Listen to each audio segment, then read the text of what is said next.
न सकहे नाम गुण गाए। नाम की महिमा क्या होती है ये भगवान स्वयं नहीं गा सकते। जैसे ही यमदूतों को एक तरफ किया और भगवत पार्षद ले जाने लगे, इधर यमदूत भाग गए, उधर फिर भगवत यानी भगवान के पार्षद भी लौट गए। ये सारा चरित्र अजामिल ने देखा। मैंने अपने पुत्र को पुकारा, भगवान को नहीं पुकारा, मैंने अपने पुत्र को पुकारा, तब ये हाल है। अगर सचमुच में भगवान को पुकारा होता तो यमदूत आते ही क्यों? बोली राधे राधे। अगर सच्ची में कभी कभी बहुत लोग मंदिर जाते हैं ना, कभी देखना जब वो मंदिर जाते हैं तो चप्पल मंदिर के पीछे ही उतारेंगे, अब ऐसे बैठेंगे, हाथ जोड़ेंगे, भगवान तरफ प्रार्थना क्या करेंगे? माँ तो पिता तुम मेरे। फिर क्या करेंगे? उधर देखेंगे चप्पल की तरफ, कोई ले तो नहीं गया है। फिर ऐसे कहेंगे शरण गाहूं मैं किसी की। फिर देखेंगे ले तो नहीं गया कोई। फिर थोड़ी देर में तुम्हें हो माता च पिता तुम्हें हो। फिर देखेंगे तुम्हें हो बंधु च सखा तुम्ही हो। फिर देखेंगे तुम्हें हो विद्या च द्रविड़म तुम्ही हो। इस प्रकार बोले राधे राधे। तो कहने का तात्पर्य उनका ध्यान कहाँ रहता है? प्रभु पर पे चप्पल पर है। अरे भाई चप्पल कोई नहीं ले जाएगा। मंदिर में आए हो, कथा सुनने आए हो, पूजा पाठ में आए हो, एकदम सुरक्षित है आपकी, कोई नहीं ले जाएगा। वैसे पीरा गांव में तो सब सज्जन लोग हैं, ऐसे नहीं है ना, कोई किसी की चप्पल नहीं पहनता, यहाँ सज्जन है। बोले राधे राधे। अजामिल ने कहा अगर वास्तविक में मैंने भगवान का नाम लिया होता, प्रभु का नाम लिया तो एक दिन देखने नहीं पड़ता। और तुरंत कहाँ चला गया? हरिद्वार गंगा जी के किनारे पर, और भगवान की भक्ति की और वहां स्मरण किया। जीवान भक्ति भगवत गुण नाम देयम चेतस्य न स्मरति तच्चरणारविंदम कृष्णाय नो नमते चिरे कदापि तानानयोद्यमसतो कृत विष्णु कृत्या। यमदूत वहां अपना वो जो लिए थे शस्त्र लिए तो उन्हें जाकर वहां पर फेंक दिए। हमें नहीं करना है आपकी नौकरी ऐसी। यमराज बोले क्यों, ऐसा क्या हुआ? आपने वहां हमको भेज दिया पिटने के लिए। वो अपने पुत्र को पुकार रहा था और इन्होंने समझा कि हमको पुकार रहे हैं। इनको क्या जरूरत थी वहां जाने की? इन्हें अपना जाके कहने लगे और पहुंचकर हम लोगों को बहुत सारा पीटा। हमें पहले बता दीजिए किन किन को ले आना है। तो यमराज जी कहने लगे जिसके नाम पर राम नाम नहीं हो, जो कभी मंदिर नहीं जाता हो, जो कभी पूजा पाठ नहीं करता हो, जिसका कथा वार्ता में मन ना लगता हो, सदा दूसरों की बुराई करता हो, ऐसे लोगों को ले आना। किसको नहीं ले आना है? बोले मुखम पवित्रम यदि राम नामम, जिसके मुख में राम का नाम बना रहता हो, सदा सभी से राम राम करता रहता हो। हस्तौ पवित्रम यदि दान पुण्यम, हाथ से सदा दान पुण्य करता रहता हो। चरणौ पवित्रम यदि तीर्थ गमनम, कभी कभी तीर्थ भी जाता रहता हो। ऐसा नहीं घर से निकले ही नहीं कभी जिंदगी में, कभी कभी तीर्थ भी जाता रहता हो। हृदय पवित्रम यदि ब्रह्म ज्ञानम, हृदय में ब्रह्म ज्ञान भरा हो और प्रभु के नाम का स्मरण करता रहता हो। क्योंकि साक्षात ठाकुर जी से ही सहारा लीजिएगा, क्योंकि यही सहारा आपको देंगे। ये सहारा देंगे तो दुनिया की सहारे की जरूरत नहीं पड़ेगी। वाके बिहारी मुझको देना सहारा, कहीं छूट जाए न दामन तुम्हारा, छूट जाए न दामन तुम्हारा, कहीं छूट जाए न दामन तुम्हारा। वाके बिहारी मुझको देना सहारा, वाके बिहारी मुझको देना सहारा, कहीं छूट जाए न दामन तुम्हारा कहीं छूट जाएगा, दामन तुम्हारा।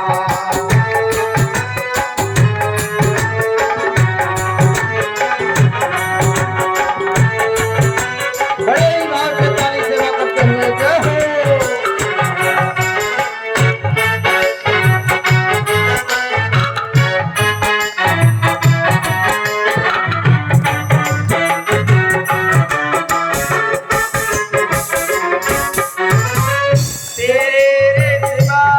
दिल में समाए न कोई, तेरे सिवा दिल में समाए न कोई। लगन का ये दीपक बुझाए न कोई, लगन का ये दीपक बुझाए न कोई। तुम्ही मेरी कास्ती, तुम्ही मेरी कास्ती, तुम्ही हो किनारा, तुम्ही मेरी कास्ती, तुम्ही हो किनारा। कहीं छूट जाए ना दामन तुम्हारा, कहीं छूट जाए ना दामन तुम्हारा। बाकी बिहारी मुझको देना सहारा, बाकी बिहारी मुझको देना सहारा। कहीं छूट जाए दामन तुम्हारा, कहीं छूट जाए दामन तुम्हारा।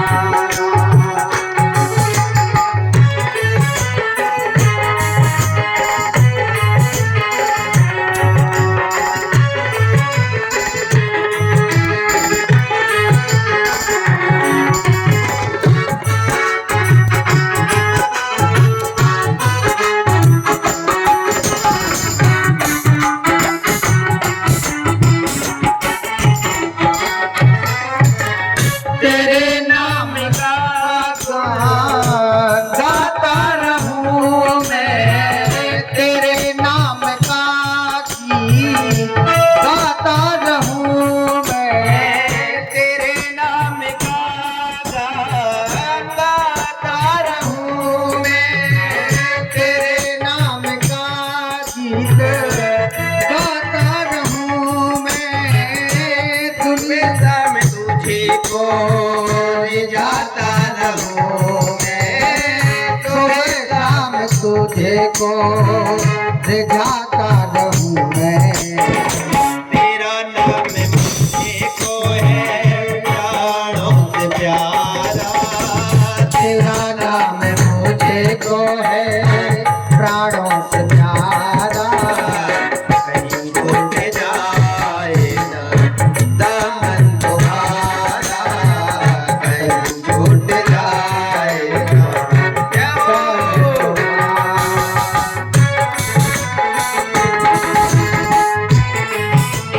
ताली सेवा करते हुए जय हो।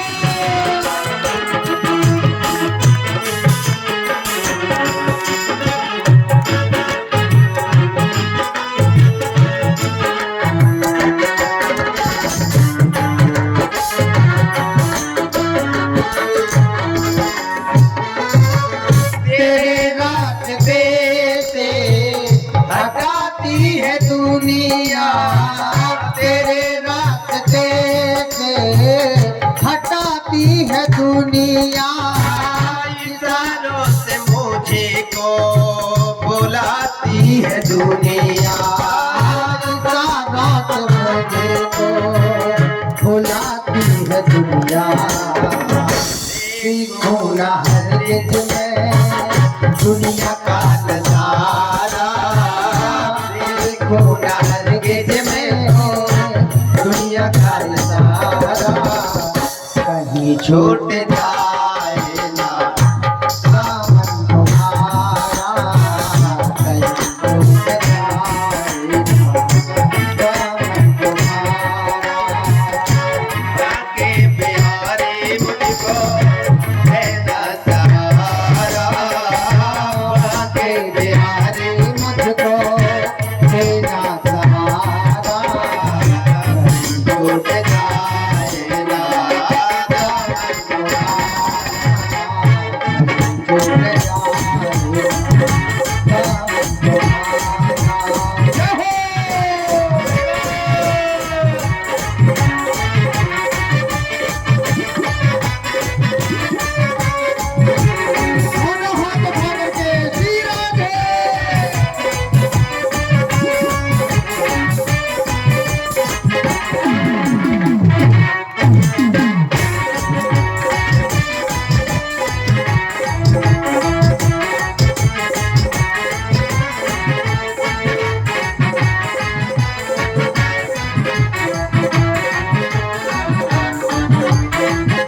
दुनिया में मुझे प्यारा भेजना तुम्हारा, दुनिया में मुझको प्यारी भेजना तुम्हारा, कहीं छूट जाए दामन तुम्हारा, कहीं छूट जाए दामन तुम्हारा।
अभी कुछ लोग सोच रहे हैं बोले हमसे तो कहा ही नहीं।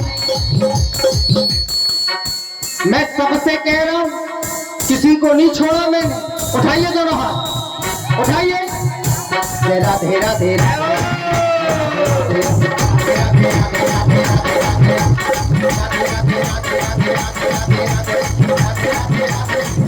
और सुनो, घर वालों से तो रोज प्रार्थना करते हैं बोले मम्मी दे दो पापा दे दो, करते कि नहीं करते? कोई काम पर जाए तो मम्मी दे दो पापा दे दो, पर वो नहीं देते। तो बिहारी जी का सहारा लो।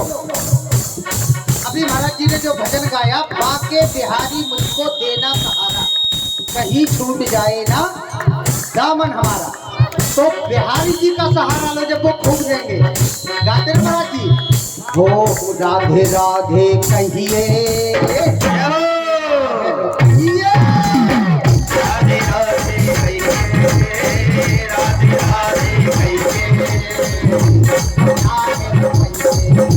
बताइए, आज तो जन्मदिन है, किसी का मन में हो रहा है का थोड़ी बहुत और उनके नाम के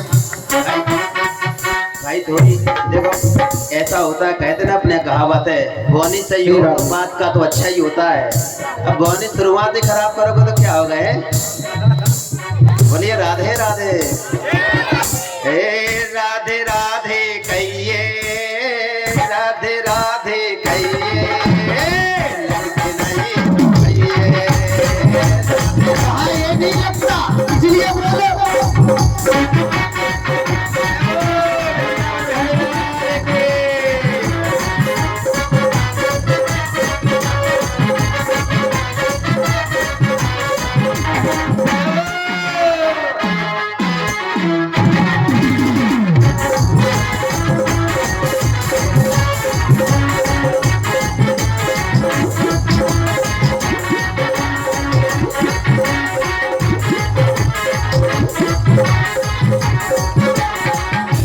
बजाते रहिए, ताली बजाते रहिए, लगते नहीं रुपये,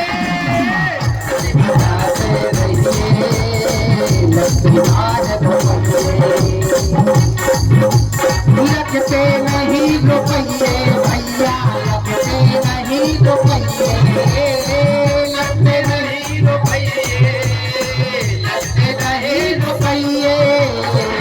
राधे राधे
बोले वृंदावन बिहारी लाल की। देखो एक बात तो निश्चित तौर पे है और देखने को भी मिल रही है, हमारी माता बहनें पुरुषों पर भारी पड़ रही हैं। बताओ इससे ज्यादा शर्म की बात क्या हो सकती है? बताओ वो तो नेकाद उठा भी बजा देती हैं, आप लोग ऐसे ही करते हो, फिर वैसे ही कर लेते हो, फिर ऐसे ही रख लेते हो। आप लोगों ने कि अपना कुछ तो ख्याल रखो। बोली राधे राधे। इस प्रकार नाम की महिमा को बताया कि अजामिल का कैसे उद्धार हुआ गंगा जी के तट पर। एक बार की बात है कि इंद्र अप्सराओं के नाच देख रहा था, उसी में व्यस्त था, बड़े तल्लीन मन से देख रहा था, किसी की ओर भी नहीं देख रहा था। आप लोग थोड़ी थोड़ी यहाँ से जगह बनाएंगे तो सभी लोग बैठने को हो जाएंगे, थोड़ी आप लोग इधर आ जाएंगे ताकि सभी माताओं को बैठने को जगह मिले। बोलिए राधे राधे। खाना ना तो खाकर आए होंगे, आशा है हमें ऐसी हैं। आप लोग अपनी अपनी पंचायत करते हो, दूसरे को सुनते हो ना है। हमने एक आध बैठे, हम कौन सुन लो भैया हैं। यह सब शांत हो जाओ। जैसे ही कीर्तन बंद हो जाए तो मुंह पे भी ताला लग जाए, अलीगढ़ वाला, ठीक है? कोई लोकल वोकल ताला नहीं, कहाँ वाला? अलीगढ़ वाला, बिल्कुल बंद। और जब गाए तब बोलो, जब कहें बोलो तो बोलो, वो नहीं तो बस बंद है, ताला लगोटा, बिल्कुल शांत बैठो, कथा सुनो प्रेम से। उल्टो कर रहे हैं आप लोग, जब कहें बंद रहो तब तो बंद नहीं होते, जब कहते बोलो तब बोलते नहीं हो हैं। बोलिए राधे राधे। नेक जोर से बोलिए राधे राधे। अब लगा नेकात कथा हो रही हो, नेकात का छूत तो भक्त बैठे का छूत ने तो वैसी धीरे धीरे बोल दिए राधे राधे। अच्छी जोरार पड़ेगा। बोले राधे राधे। इंद्र अपनी सभा में अप्सराओं का नाच देख रहा था। देवगुरु बृहस्पति देव जी आए, पर इंद्र ने अप्सराओं का नाच देखना नहीं छोड़ा, क्योंकि उसे लगा अगर गुरु जी को देखेंगे तो प्रणाम करना पड़ेगा, उठना पड़ेगा, तो अनदेखा करता हुआ अपने नृत्य में ही अप्सराओं के व्यस्त रहा। जब गुरु जी ने देखा चेला को हमारी जरूरत ही ना है तो क्या जरूरत है आगे की, सोई तुरंत क्रोध होते हुए वहां से चल दिए। अब जैसे ही इंद्र को पता चला तो गुरु जी तो क्रोध होकर चले गए, देखा पर नहीं माने। तब कुछ दिन के लिए विश्व रूप को ही गुरु जी बना लिया। बोली राधे राधे। और विश्व रूप ही देवताओं के गुरु बन गए। गुरु विश्व रूप ने सबसे पहले नारायण कवच का उपदेश दिया। एक बहुत सुनने वाली और समझने वाली बात है, जिसके घर में तांत्रिक विद्या होती हो, भूत प्रेत आदि की विद्या हो, वो नारायण कवच का नित्य पाठ करेगा। उस पर किसी की कोई किसी भी तरीके की कोई भी विद्या, तांत्रिक, भूत प्रेत, पिशाच, जांकनी साकनी कुछ प्रभाव नहीं पड़ेगा। नारायण कवच आता है उसका नित्य प्रति पाठ करें। जो पाठ नहीं कर सकते वो उसकी पूजा करे और आरती करे तो भी उसका प्रभाव पड़ेगा। बोलिए राधे राधे।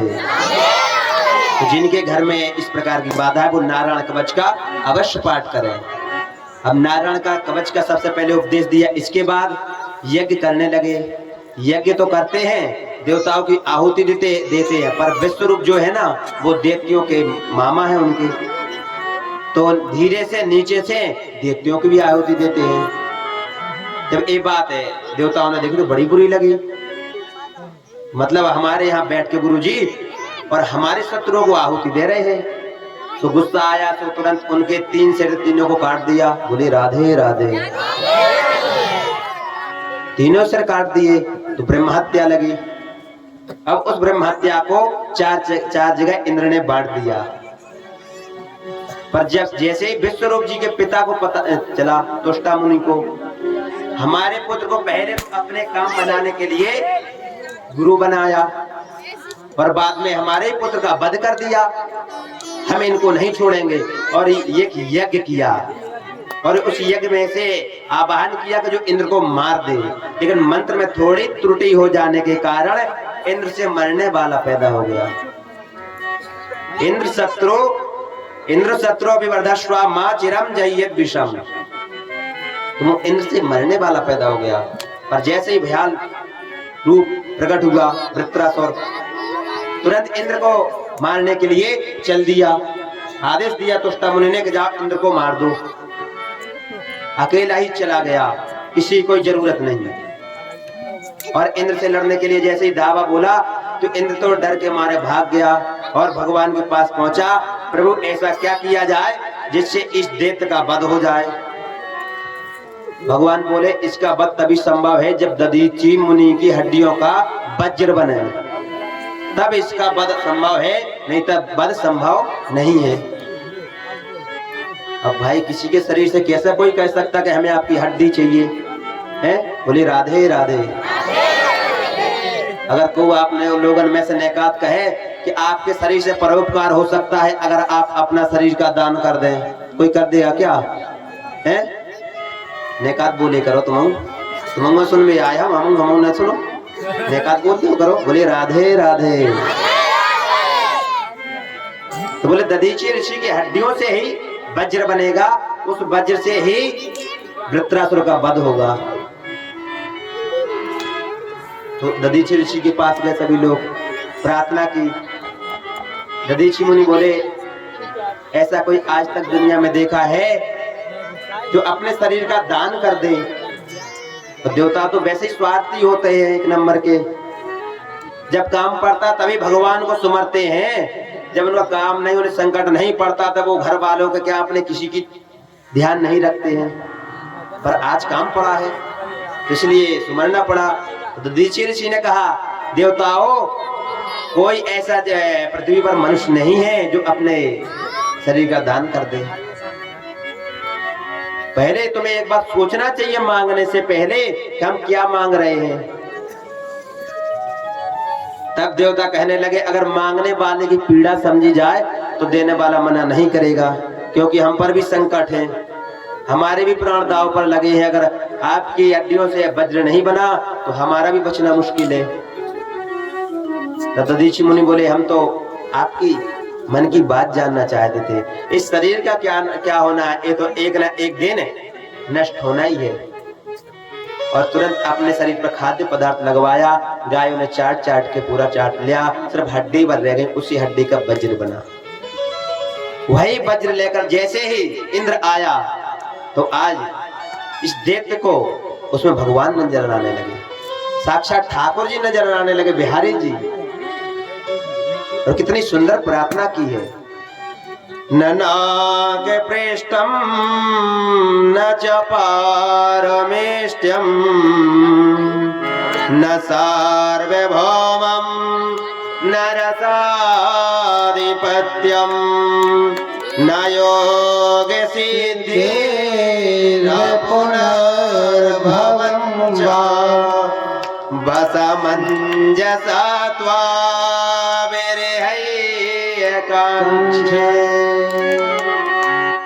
ननाक पृष्ठम, मुझे मुक्ति नहीं चाहिए, मुझे स्वर्ग नहीं चाहिए। नाक पृष्ठम न च पारमेष्टम, मुझे स्वर्ग नहीं चाहिए, मुझे वैकुंठ नहीं चाहिए। नाक पृष्ठम न च पारमेष्टम न सार्वभौमम, न मुझे राज चाहिए। तो बोले क्या चाहिए? बोले न योग सिद्धि, जो योगियों को, संतों को, महामुनिंद्रों को जो जगह मिलती है वो भी नहीं चाहिए। तो बोले क्या चाहिए पर भैया? समंजसा त्वा बिरहि एकांक्षे, विरह चाहिए भगवान के प्रति, भगवान के प्रति हमारा मन लगे, भगवान के बिना मैं रह नहीं पाऊं। किस प्रकार का चाहिए? बोले अजात पक्षा, जैसे पक्षी होता है तो उसकी माँ जैसे जन्म देती है उसे छोड़ जाती है और दाना चुगने चली जाती है। बोली राधे राधे। करंट लाना पड़ेगा नहीं का दो देर में पता ना चले का है वो हैं। बोली राधे राधे। बोले इस प्रकार जैसे पक्षी अपने बच्चों को छोड़कर उड़ जाता है तो पक्षी दिन भर कैसे आस देखता है, इस प्रकार डरता रहता है कि कोई बिल्ली आकर कुत्ता हमको ना खा जाए, तो उसे दिन भर डर बना रहता है। तो हे प्रभु मैं इन काम वासनाओं से डरता रहूं और आपके प्रति हमारा मन सदा लगा रहे।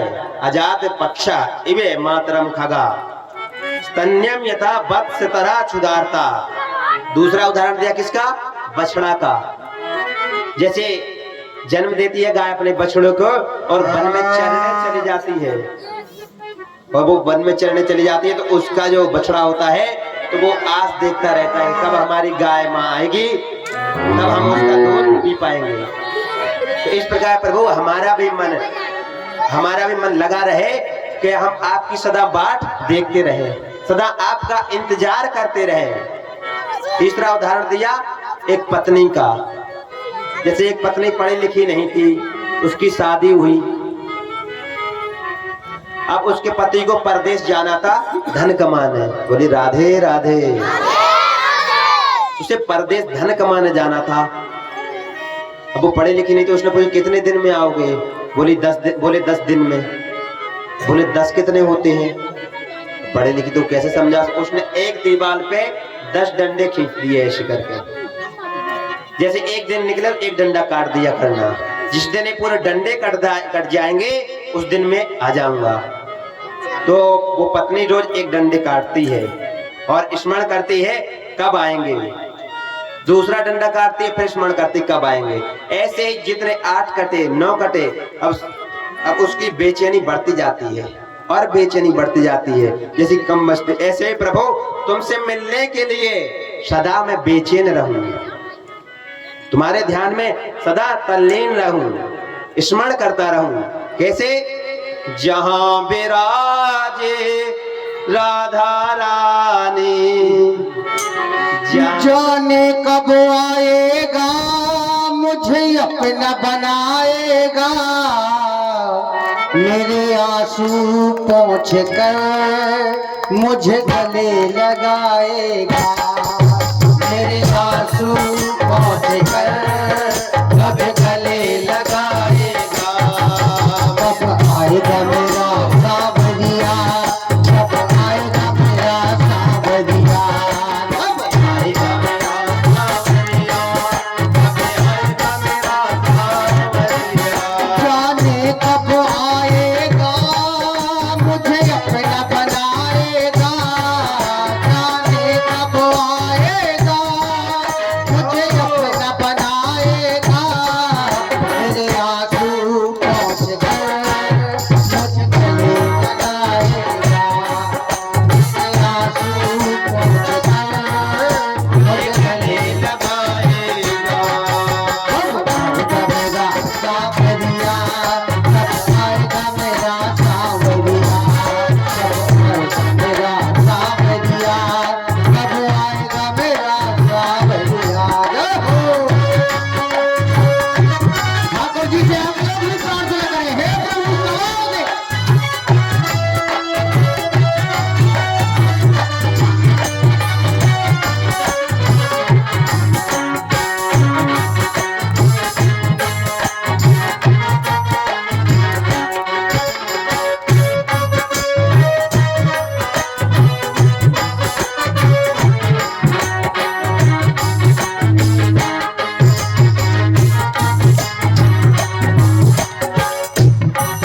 हो थक गए नैन तेरी रास्ता निहार के, थक गए नैन तेरी रास्ता निहार के, प्यासी प्यासी अखियों में सपने बहार के, प्यासी प्यासी अखियों के सपने बहार के। कब तक तड़पाएगा, कब तक बहलाएगा, कब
तुझसे उम्मीद मुझे है, तेरा ही सहारा है। निर्मल गरीब हूँ मैं, एक ही सहारा है। निर्मल गरीब हूँ मैं, कोई ना हमारा है।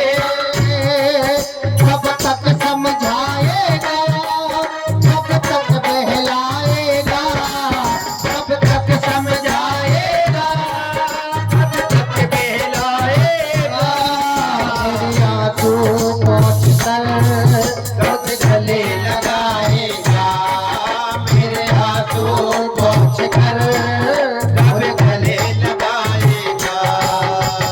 आएगा मेरा सावरिया, आएगा मेरा सावरिया, कब आएगा मेरा सावरिया, कब आएगा मेरा सावरिया। जाने कब आएगा, मुझे अपना बनाएगा। जाने कब आएगा, मुझे अपना बनाएगा। मेरे आंखों पास है, गले लगाएगा। मेरे आंखों पास है, मुझे गले लगाएगा। कब आएगा मेरा सावरिया, कब आएगा मेरा सावरिया, कब आएगा मेरा सावरिया, कब आएगा मेरा सावरिया। जय हो प्यारे लाल के, जय हो।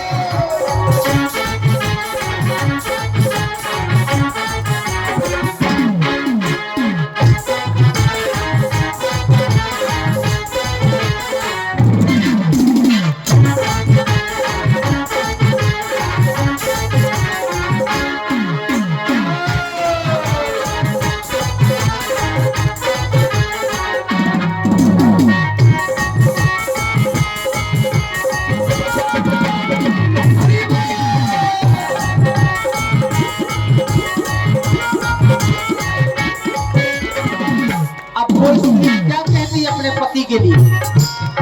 हो बनो ना कठोर थोड़ी, दया से भी काम लो। बनो ना कठोर थोड़ी, दया से भी काम लो। आकर कन्हैया मेरी बाहों में थाम लो। आकर कन्हैया मेरी बाहों में थाम लो। बनो ना कठोर थोड़ी, दया से भी काम लो। बनो ना कठोर थोड़ी, दया से भी काम लो। आकर कन्हैया मेरे दामन को थाम लो। आकर कन्हैया मेरे दामन को थाम लो। जीवन बन जाएगा जब कान्हा आएगा। जीवन बन जाएगा जब कान्हा आएगा। मेरे आंखों पहुँच कर मुझे गले लगाएगा।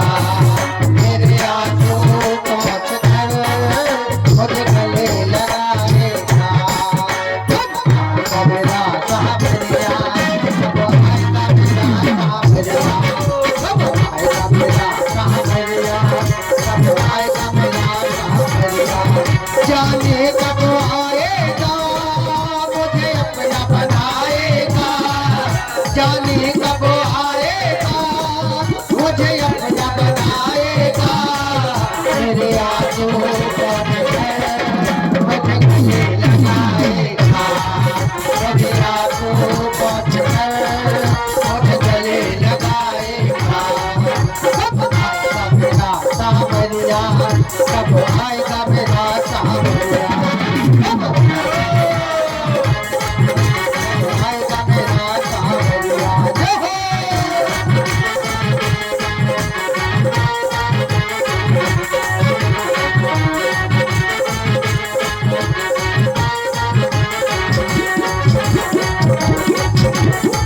ठाकुर जी से प्रार्थना करे है प्रभु, क्योंकि आज बहुत टेढ़ा है वो।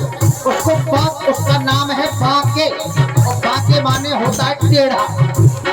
वो जल्दी से नहीं आता। जैसे उसका नाम है वैसे ही उसका काम है। राम जी का शुद्ध सीधा नाम है राम। और कृष्ण लेके बोलो तो मोटेड़ा हो जाता। कृष्ण तो मौ की आकृति बदल जाती हमारी आपकी। तो जैसे ही उसका नाम और वैसे ही उसका काम। तो जल्दी तो आएगा नहीं। अभी तो क्या, अभी तो कुछ टाइम भी नहीं हुआ। तो आज तो 12 के पहले आएगा ही नहीं। क्लियर है, 12 बजे वैसे ही आता है वो। किसी को सूचना दे के तो आता नहीं। इसलिए दोनों हाथ उठा करके एक ही भाव से, कब आएगा मेरा सावरिया, कब आएगा मेरा सावरिया, कब आएगा मेरा जाने कब आएगा, मुझे अपना बनाएगा। जाने कब आएगा, मुझे अपना बनाएगा। मेरे आंसू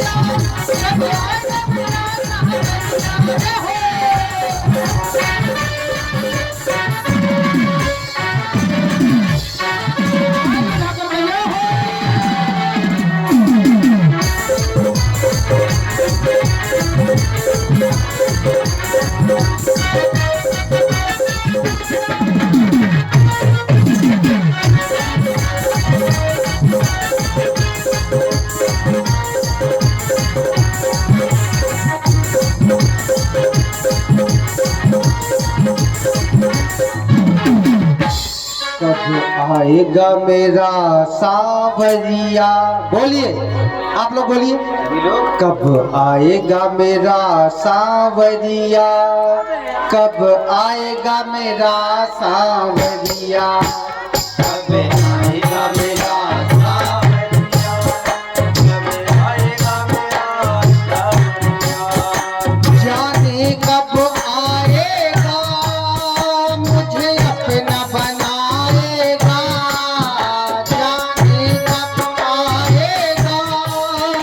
मुझे अपना बनाएगा। मेरे आंसू पोंछ कर मुझे गले लगाएगा। मेरे आंसू पोंछ कर मुझे गले लगाएगा। कब आएगा मेरा सावरिया, कब आएगा मेरा सावरिया,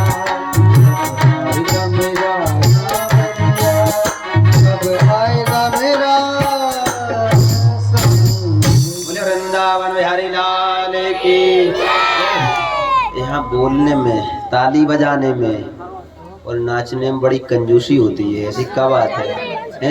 एक कंजूस सेठ की कथा सुनाते हैं आपको। बोले राधे राधे। एक दानचंद्र नाम के सेठ जी थे, बड़े कंजूस थे। अपने जीवन में कभी एक पैसा भी दान ना किया उनने, एक पैसा दान कियो हो। ना ही कभी तीर्थ यात्रा पर गए, ना ही कभी पूजा की, ना पाठ की। पर उनका गांव जो था गंगा जी से 12 किलोमीटर दूर था।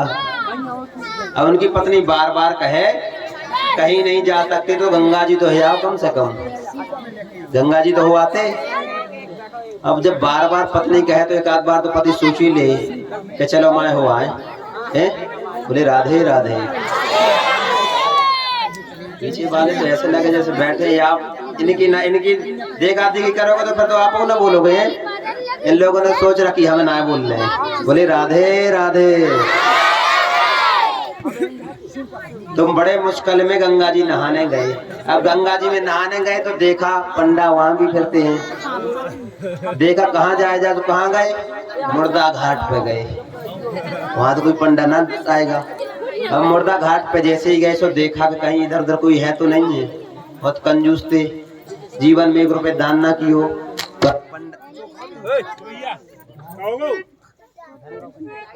डोरी निकाल गई। जय सिया राम, जय जय सिया राम।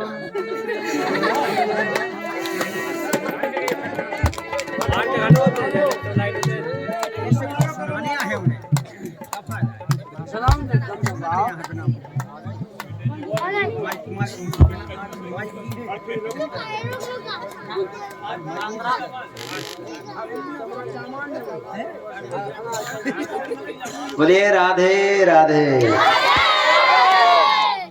बोलिए वृंदावन बिहारी लाल की, नंद के लाला की। देखा देखा है, खा पी कर आए हो। लाला का जन्म है ना, है आज आनंद लेना है। आनंद में कोई कमी नहीं, क्योंकि नंद घर बहुत दो चार हाथ बनना बोलू को आनंद ना आ रहा हो, मतलब है नंद घर। तो आज नंद की लाला को जन्म होना, तो वो जिंदगी में उन्होंने कहो दान ना करो, तो जो उनका नाम क्या था, दान चंद्र। उन्होंने देखा वहां पर के कोई पंडा ना, तो ना मुर्दा घाट पे भैया कौन पंडा जाएगा। भगवान ने ऊपर से देखा, देखो तो इसको जीवन में 1 रुपए दान न कियो और नहाने भी गए हो तो मुर्दा घाट। और उसने कपड़े अपने उतारे, फिर भी 2-4 बार देख लियो कोई अगर पास तो ना है। जब तक नहा के तो निकला हूं कम से कम, कौन ने अगर पास ना। तो जैसे ही गई डुबकी लगाई, सोई भगवान प्रकट हो गए और पंडा का रूप धारण कर लिया। बोलिए राधे राधे। जैसे ही डुबकी लगा के निकला और नजर पड़ी तो सामने पंडा खड़े थे। अब तो बोलिए राधे राधे। देखते ही देखते उसका तो जी घबरा गया, अब क्या होगा। जैसे ही बाहर निकला, अरे यजमान जी आप भले आए, हम तो यहीं पड़े रहते। अरे बोले महाराज तुमने मुर्दा घाट ना छोड़ो हैं, हमने सोची या मुर्दा घाट पे को ना पड़े मिलेगा, तुमने मुर्दा घाट ना छोड़े। तो पंडा जी क्या बोले, अपने राम बहुत संतोषी है, मुर्दा घाट पे पड़े रहे, कोई आप जैसा यजमान आवे 7 साल का खर्चा दे जाए। बोली राधे राधे। बोले तुम 2 साल की बात करो, हम तो मैं 1 घंटे को ना दे सके। अरे नहीं नहीं ऐसा नहीं यजमान जी, उसका है कोई बात नहीं, 2 साल का ना देखें 1 साल का दे दो। बोले राधे राधे। बोलो हम 1 रुपए नहीं देंगे। अरे बोले कछु न कछु दान तो करना ही पड़े, जितनी श्रद्धा हो उतनी कर दो। बोले हाँ दान तो करेंगे पर नगद ना नहीं करेंगे, तो उधार करेंगे। बोले चलो उधार ही कर दो। बोले कितना दोगे? बोले 1 ढीला देंगे, इससे ज्यादा नहीं दे पाएंगे। जैसे अपने तरफ वो 1 दस्सू कहते थे ना पहले, तो 1 ढेला दे दो। तो लिख लिया उसको, 1 ढेला देंगे। अब यजमान जी तो वहां से लौट के घर पे पहुंच नहीं पाए और लेटे बड़े थक गए थे बेचारे, 12 किलोमीटर चल के पैदल ही गए थे। अब जैसे ही लेटे तो बाहर से बोले यजमान जी की जय हो।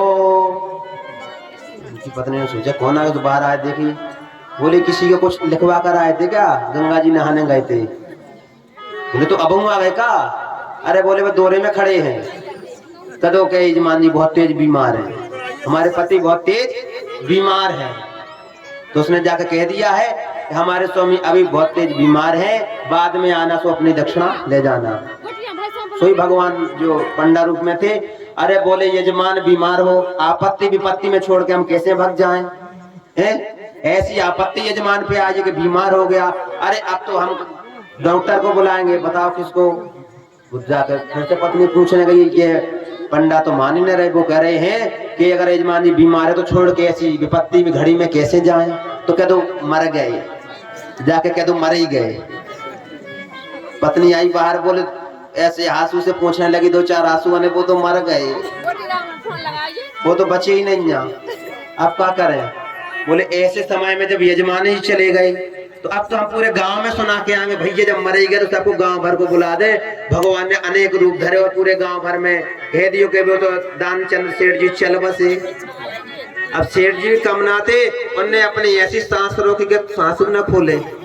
गांव के आदमी आबू चालू हो गए, सभी को कहा कितने प्यारे थे।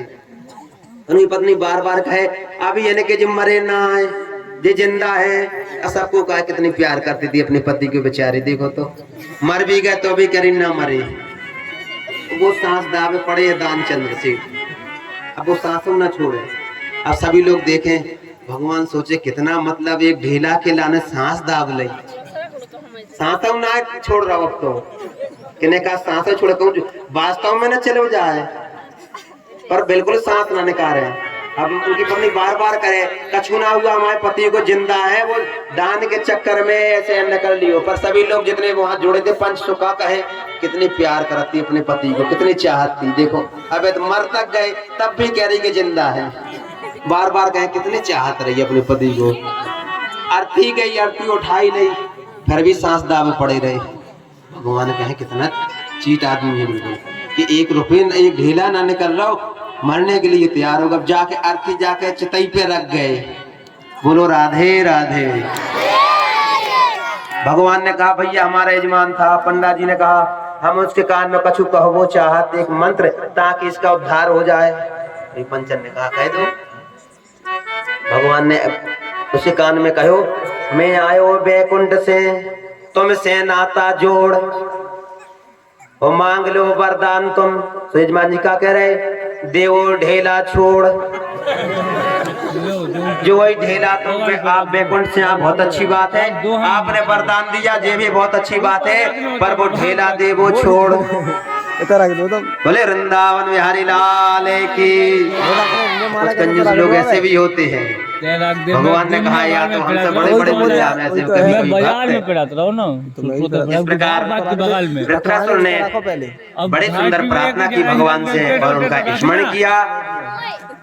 पर एक परीक्षित जी ने सुखदेव जी महाराज जी से पूछा कि दैत्य था, इसके अंदर इतनी भगवत भक्ति कैसे जा गई? सिर्फ दैत्य था। तब उसके पूर्व जन्म की कथा सुनाई कि पूर्व जन्म में चित्रकेतु नाम का था। ये बड़ा भजन राजा था और भजन पूजन पाठ करता था। इसकी 1 लाख रानियां थी। अब जिसकी 1 लाख रानी हो तो एक दूसरे में लड़ाई होना तो स्वाभाविक है। बोले राधे राधे। पर 1 लाख रानियों में से इसकी किसी भी रानी के कोई पुत्र नहीं था। अब राजा ने बड़ी प्रार्थना की, अंगरा ऋषि जी से बार बार प्रणाम किया, प्रभु हमारे पुत्र नहीं है। तो उन्हें फल दिया, वो फल उन्हें अपनी बड़ी पत्नी को खिलाया जो 1 लाख रानियां थी, तो उनको एक पुत्र हुआ। बाकी जो रानियां थी उनसे तो राजा ने बोलना ही छोड़ दिया, कुछ बात ही नहीं करते। तो उन सबको बड़ा दुख हुआ कि अब तो जो भी बात होती पूछी जाती जो भी चलती है तो इसी की चलती, क्योंकि इसके पुत्र है। तो उन सभी ने मिलजुल कर एक दिन उसको जहरी दे दिया। बोली राधे राधे। और जहरी दे दिया, जहर दे दिया तो उसको प्राणांत हो गया। अब राजा चित्रकेतु फिर भी बार बार स्मरण कर रहा है और रोने लगा, विलाप करने लगा। अंगरा ऋषि के साथ नारद जी आए हुए थे। अंगरा ऋषि ने बहुत समझाया कि यहाँ कोई किसी का नहीं है, ना कोई किसी का होता है इस जन्म में, क्योंकि कश्य माता पिता कश्य पत्नी सहोदरा, ना कोई किसी का पिता है, ना कोई किसी की माता है, ना कोई किसी का पुत्र है। तो नहीं समझा, राजा तो रोने लगा। नारद जी ने कहा अंगरा ऋषि जी से आप हटिए, हम समझाते हैं इनको। और उनको समझाना चालू किया। तुरंत कहा आवाहन किया और पुत्र को सामने उनके रख दिया, खड़ा कर दिया। बोले राजन अपने पुत्र से पहचान कीजिए। तो पुत्र उनसे क्या कहने लगा, आप कौन है? बोले मैं तुम्हारा पिता चित्रकेतु। बोला किस जन्म के? कई जन्म हो चुके हैं, कई जन्म में मैं तुम्हारा पिता हो चुका हूँ, तो कई जन्म में तुम मेरे पिता हो चुके हो। तो कौन से जन्म वाले हो? राजा को अपने आप तुरंत जितना भी मोह ममता थी छूट गई और भगवान के प्रति मन आसक्त हो गया। कहने लगे हमारे मन में जो एक ममता थी वो छूट गई है। हम सोचे तुम्हारा पुत्र है, रो रो कर मरे जा रहे थे, ये तो कहने लगा कोई नहीं है। नारद जी ने कहा राजन जल्दी पहचान कीजिए कौन है तुम्हारा, बाद में मत कहिएगा कि हमारा कोई नहीं, हमें मिलाया नहीं। राजा कहने लगे महाराज हमारी पहचान हो गई, हमारा कोई किसी का नहीं है। और इस प्रकार का ज्ञान देकर नारद जी वहां से चले गए। उसको बैराग हुआ और वो भगवान के भजन के लिए करने लगा। इतना इसने पाठ पूजा भजन किया कि विद्याधर बन गया। अब ये विमान से घूमने लगा। एक दिन की बात है कि भगवान भोलेनाथ माँ पार्वती को अपने गोद में बिठाकर कुछ संतों को उपदेश कर रहे थे। जो वहीं से निकला, जैसे ये निकला तो इसने भगवान भोलेनाथ के ऊपर दृष्टि पड़े तो ये कहने लगा देखिए भोलेनाथ है। साक्षात परमात्मा है, अपने आप को परमात्मा कहते हैं और एक स्त्री को बिठाकर प्रवचन दे रहे हैं। भोलेनाथ जी तो कुछ नहीं बोले, पर माता पार्वती जी ने उसको श्राप दे दिया, तेरी राक्षसी जैसी प्रवृत्ति है इसलिए तू राक्षस हो जा। तो उसको बड़ा दुख और पश्चाताप हुआ और चरणों में गिरकर गिड़गिड़ाने लगा। तब माता जी को दया आई और उनको उसको वरदान भी दे दिया, तू राक्षस में ही रहेगा और तेरी बुद्धि भगवान नाम में लगी रहेगी, राम नाम का तुझे स्मरण बना रहेगा, प्रभु नाम का तुझे स्मरण कभी नहीं भूलेगा। राम नाम के हीरे मोती मैं बिखराऊं गली गली, राम नाम के हीरे मोती मैं बिखराऊं गली गली, ले लो रे कोई राम का प्यारा शोर मचाऊं गली गली। ओ ले लो रे कोई राम का प्यारा शोर मचाऊं गली गली, राम नाम के हीरे मोती, कृष्ण नाम के हीरे मोती मैं बिखराऊं गली गली, ले लो रे कोई राम का प्यारा शोर मचाऊं गली गली। बोलो राम बोलो राम, बोलो राम राम राम, बोलो राम, बोलो राम, बोलो राम राम राम।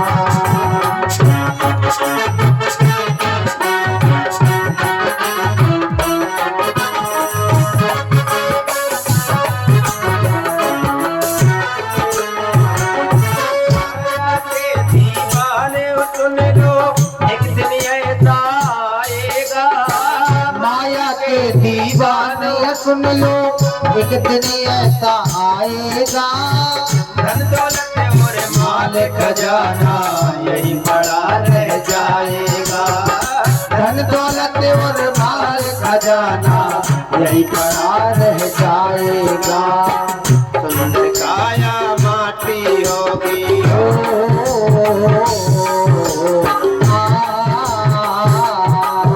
सुंदर काया माटी होगी, चर्चा होगी गली गली, सुंदर काया माटी होगी,